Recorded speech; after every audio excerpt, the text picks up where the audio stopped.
Ngibingelele kuzo zonke izindawo la okufinyela khona lo mbukisi. Igama lami nguVusi Mavusana. Ayamazi abaningi kuyo le channel. Bafowethu sizokhuluma lana ngezinto ezithinta umcimbi wethu omkhulu omhla ka-29 okuyikhuphuka nezakho.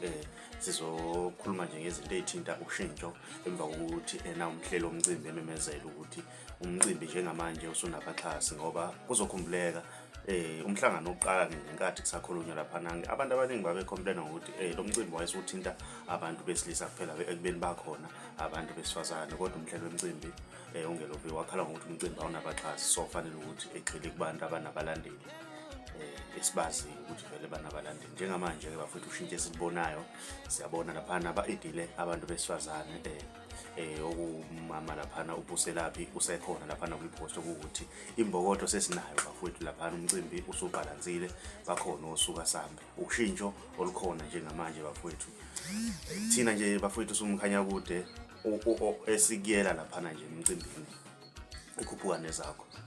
Asili uyothatha ama-interview kubaculi njengenjwayelo, abantu esiyodila nabo abalandeli, ngoba abalandeli bona babaluleke kakhulu kulo mcimbi. 100,000 ngeke uthathe ngaphandle kwabalandeli, so ungamane uzenzele wena njengomculi ukuthi uhlanganise imali mhlambe ugcina uhambe nawo lo 100,000 okuyiwona abantu abazowina. Ngiyafisa mina ukuzwa uvo lwakho ukuthi wena ngabe uthini okwakho ukuphawula, ngabe uyaneliseka yini ngoshintsho osolukhona laphana kuyikhuphuka nezakho, njengoba sesazi ukuthi umcimbi unabaxhasi-ke laphana wey'ngane zakwethu.